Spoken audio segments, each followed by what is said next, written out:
Ben Askren, to me right now, has saved the UFC. Ben Askren, to me right now, is what's keeping the eyes and the attention on the UFC. It was stagnant. There was nothing going on. Everyone was talking negative. Everyone was being extremely negative. I was one of them. Talking about just the John Jones thing. I mean, now you have the TJ Dillashaw thing. But like the Conor McGregor getting arrested and not just getting arrested, but then not fighting. The Khabib thing, jumping in the crowd. They've got all these things that are all just negative news. Ben Askren is that shining light, which is so fucking hilarious that it's Ben Askren. He's the shining light. He's on social media, interacting with fighters, interacting with people, fans, all these things. He's talking shit to Dana, but also too, like, being funny about it. I mean, he like posts videos of Dana. Dana was doing an interview with someone. He's like, yeah, you got like 6 months until that fight. And then he skips the month of November or something like that as he's trying to say September, October, December. See, 6 months. And Ben obviously retweets it and says, isn't that fucking funny? He's like, for some reason, I find this really funny that, you know, Dana White doesn't know the months. But you know what I mean? Like, he has been the shining light of the organization right now. He's been somebody I feel that is, he's bringing good attention in a funny way. And I don't think he has a bad bone in his body. He's just having fun with this, you know? I really feel like he's been the one thing that's keeping the UFC in the positive light and the fun and the energy of all this stuff going on. I think it's great, man. I was the negative Nancy beforehand when he came, and I said, hey, you guys, when you guys watch him fight, you guys will understand why the other two companies he fought for, organizations he fought for, let him go. It's because he's not a ticket seller. But the thing is, though, he's boring. He's not a ticket seller. But he does this really well because now he's dealing with the guys at the UFC, and the UFC guys, these are the guys that they enjoy the social media stuff. The guys that won, they're from China, they're from Singapore, they're from Kuala Lumpur, they're from Thailand. I don't even know if they are on social media. You know what I mean? Like the fighters that fight for them. Sure, they maybe do, but I don't know if they have a big following. I don't know if a lot of them are big.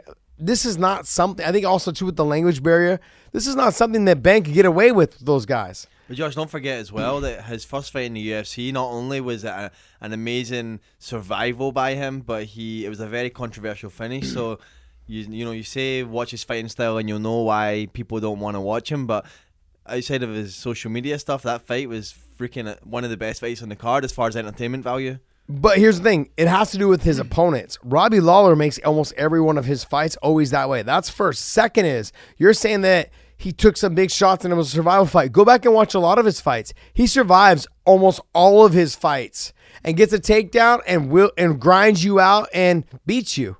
That's like all of his fights. He takes huge shots in the beginning of the fight. Then he just keeps doing what he's doing, And guess what? By halfway through the first round, you're so gassed of him trying to wrestle you that you just can't stop his takedowns anymore. And he gets on top of you and just does some work, passes your guard, but at least he's mounts doing it fast. you. What's that? I said at least he's doing all of that fast. He's not doing it for 5 rounds, right, in most fights. No, he was the champion in most of his fights, so he was 5 rounds. But I'm saying he's finishing these fights in the first or second. So it's not like we've got 5 rounds of Kamaru Usman and Tyron Woodley style. Oh, yeah. Oh, I understand what you're saying. But you have to also look who his competition was. One championship. It's first, second rounds. You know, you get down to the Bellator fights, they start going 4 rounds, 3 rounds, 5 rounds, 5 rounds, 3 rounds. Okay, like you start getting better I'm not trying to knock one. I'm just saying that the level of the guys that they have that are bigger, because basically it was a lot of smaller guys. That's why the trade with him and Demetrius Johnson was a very good trade for them. They have a lot of really good guys that are small, and it was a perfect trade for them. Ben Askren and UFC trade, I think, to me, is what's helping save the UFC and bring the positive light, not just the positive light, but making it fun again. Like, he's bringing something to that division that it needed. Not just that division, but to the organization. He's talking shit to Khabib, saying like, hey, this fight needs to happen at 165. Let's go. He's making a stand like, hey, let's get this shit going. Give me a shot against Khabib. I want to show that I'm the best wrestler that this company's ever had. And undefeated. And undefeated. I mean, you have a 19-0 guy versus a 27-0 guy. I don't understand what they're waiting on. You get another title in there as well. Match that fight. There's no, if he's saying he can make 165, which I think he would, and I think Khabib would love to fight that fight at 165. He wouldn't have to cut weight. I mean, he would, but he'd have to cut weight. But let's not get ahead of myself here, Josh. He'd still have to cut quite a bit of weight. But that would be a great fight. I'd love to see that fight.